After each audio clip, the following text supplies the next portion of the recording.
I got a lot of love for Kobe. Like, I think that's everybody, you know, growing up under Kobe. But I think it's two guys that have propelled the NBA to what it is today. For me, it's more than just, you know, what you do on the court. Jordan put the NBA on the fucking map. Like, facts. LeBron, he's created a blueprint. Like, he's not only has he put the NBA on the map, he's an active billionaire. Still playing, that's unheard of. Like, you gotta respect it. Like, for me, it's Mike and Brian, and I don't give a fuck who owns this. It's Mike and Brian. Like, for me, like, no, for sure. Like I said, Mike, just when it came to excelling the game, being an athlete, all these things, he put Nike on the map. Like, you can't ignore that. You go with Bron, he's created a blueprint when it comes to being a basketball player and a businessman. Like, you can't ignore that. You know what I'm saying? So, and he playing with his son. He's just doing shit that's unheard of, bro. Like, we already know the motherfucker averaging 25 as a 40-year-old. Like, it's crazy. In every GOAT debate, people may bring up Kareem, Magic, Bird, or Kobe, but in the end, the spotlight always narrows down to two names, Michael Jordan and LeBron James. On one side stands the immortal icon of the 1990s, the man who turned the NBA from a domestic league into a global phenomenon, who transformed Nike into a cultural religion, and who made Air Jordan synonymous with greatness. On the other side stands the blueprint of the 21st century superstar, the man who shattered every boundary of human performance, who redefined what it means to be an athlete, a star on the court, a businessman off it, a social voice, and even a billionaire while still playing. Look at LeBron. At age 40, he's still averaging 25 points per game, something basketball history has never seen. He still plays nearly full seasons, still carries teams filled with players nearly 2 decades younger, still maintains his body like a war machine. And he has written a story no one else ever could, stepping on the floor alongside his own son. That is durability, discipline, and genius woven into one man. That is a saga only LeBron could author. But greatness is not just about doing what no one else has done.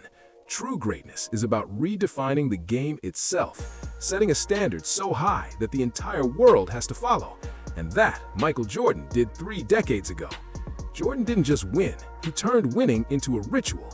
Every time he rose for a fadeaway, every time he soared above defenders for a dunk, the world seemed to hold its breath.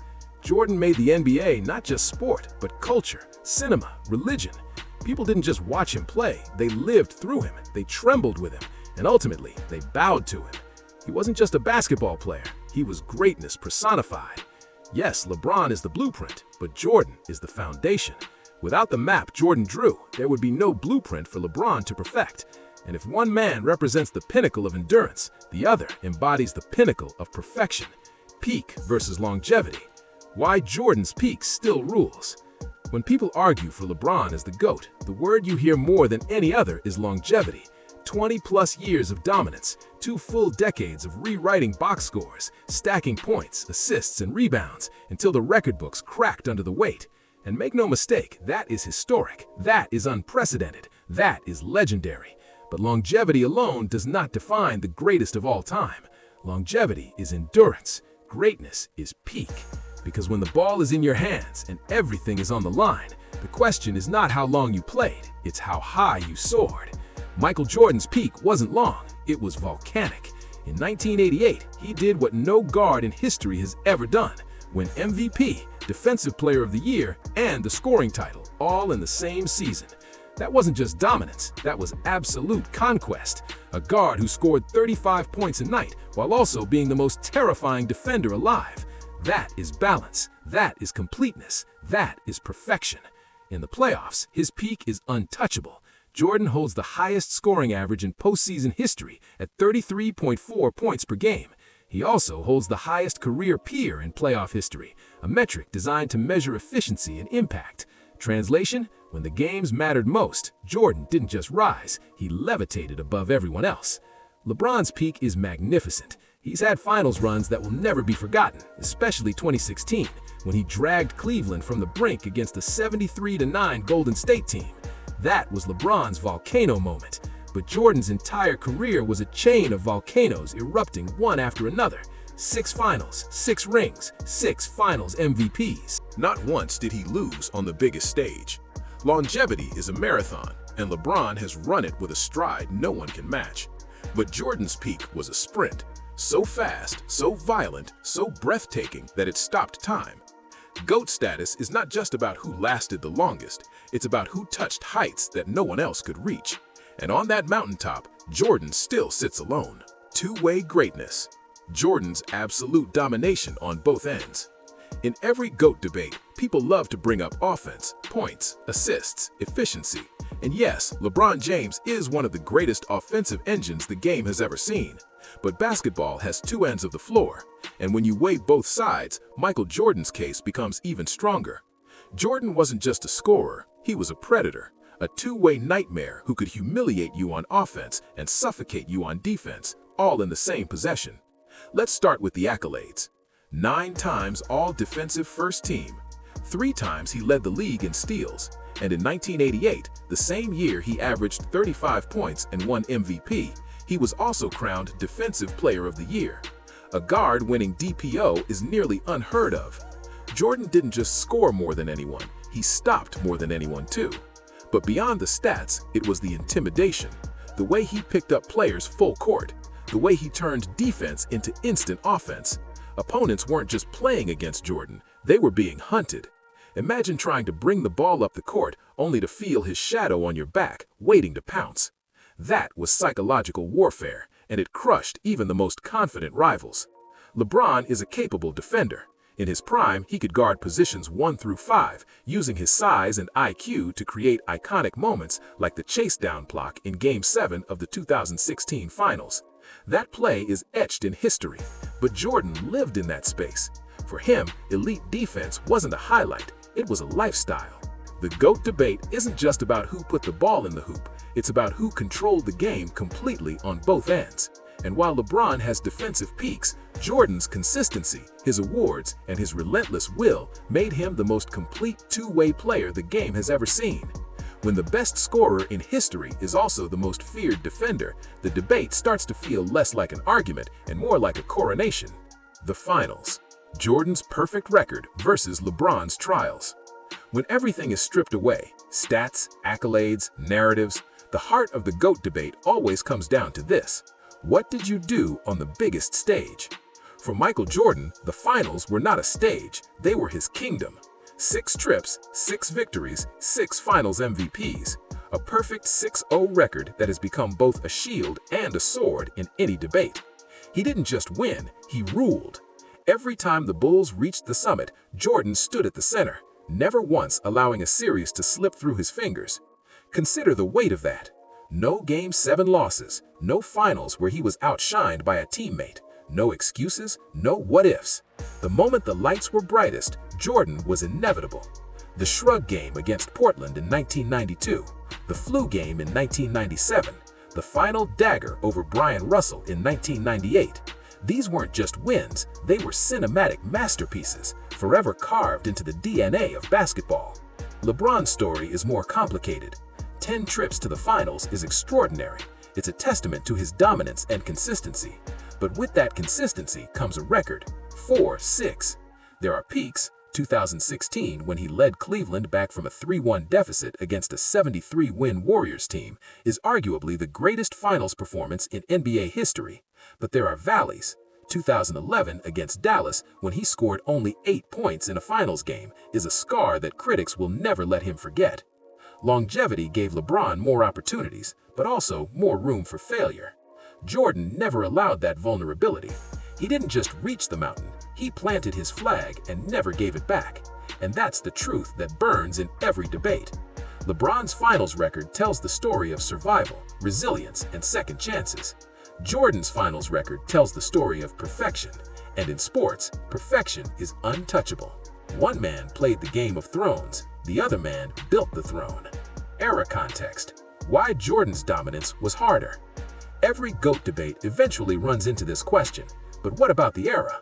It's the great equalizer, the argument people use to tear down legends by saying the game was easier back then or tougher now. For Michael Jordan, the era argument is often misunderstood. Critics will point out that today's game is faster, more athletic, with more spacing and three-point shooting. True, but what they ignore is the brutality of the late 1980s and 1990s, an era where you didn't just play basketball, you survived it. This was the time of the Detroit Pistons' bad boys, where hand-checking was legal, where forearms to the ribs and elbows to the face were just good defense. Driving to the rim wasn't a highlight, it was a gamble with your body. And yet, Jordan thrived.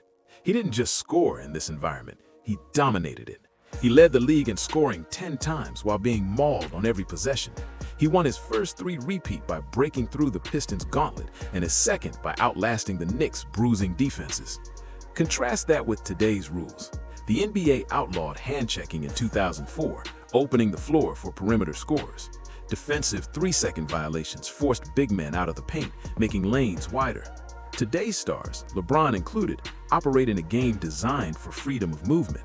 That doesn't diminish LeBron's brilliance, but it highlights the fact that Jordan was producing astronomical numbers in a league that was actively trying to stop him physically. And then there's the depth of competition.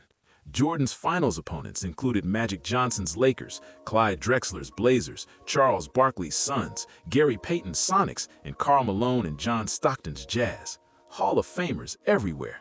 He beat them all. Era matters. And when you weigh eras honestly, you realize Jordan wasn't just playing basketball. He was playing through chaos, violence, and elite competition. And somehow, he made it look like art. That's not just dominance, that's defiance. And it makes his throne even harder to touch. The killer instinct. Why Jordan's mental edge was untouchable. Talent can be measured, stats can be counted, longevity can be admired. But the one thing that separates legends from immortals is something you can't track on a spreadsheet. Killer instinct. Michael Jordan's killer instinct wasn't a phrase, it was a reality that every opponent felt. He didn't just want to beat you, he wanted to destroy you, strip away your confidence and leave you questioning why you ever stepped on the court. Take the 1992 finals. The media had compared Clyde Drexler to Jordan, calling it a battle of equals. Jordan responded by drilling 6 threes in the first half of Game 1, then shrugging to the broadcast table as if to say, "Never disrespect me again." That wasn't just scoring. It was psychological warfare. Or the 1997 flu game. Barely able to stand, drenched in sweat, Jordan willed himself to 38 points against Utah. Most players would have sat out. Jordan turned weakness into a weapon, showing the world that even sickness couldn't blunt his will to win. Even in practice, that instinct burned. Teammates described him as relentless, sometimes ruthless, pushing them to their breaking point. Why? Because in Jordan's mind, if you couldn't handle his fire in practice, you couldn't survive the finals. He demanded killers by his side, not passengers. LeBron has brilliance, he has resilience, he has leadership, but his mentality has always leaned toward empowerment, trusting teammates, making the right play, spreading responsibility. Noble, yes. Effective, yes, but different. Jordan's mentality was singular.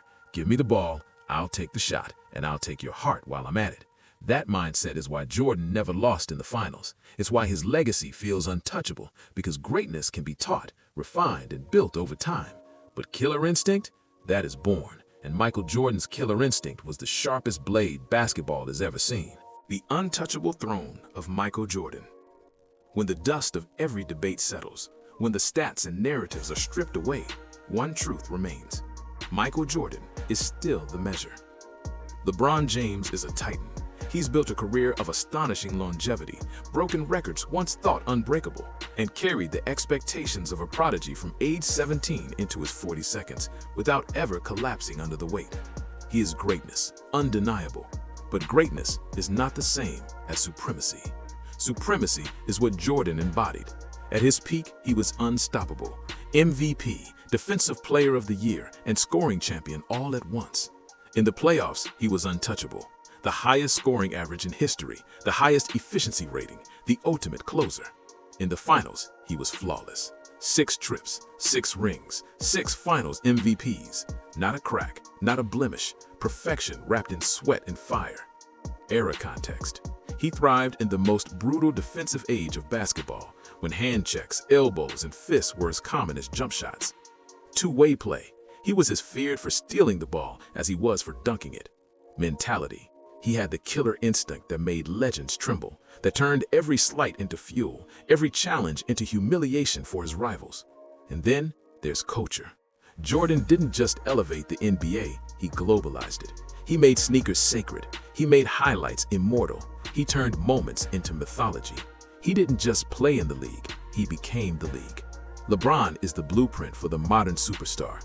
Jordan is the foundation of the entire sport. LeBron will retire with records stacked like skyscrapers. Jordan will remain the sky they reach toward. GOAT debates will never die. They will shift, evolve, spark new fires with every generation. But some truths stand beyond debate. Jordan's throne is one of them. LeBron is greatness extended. Michael Jordan is greatness perfected.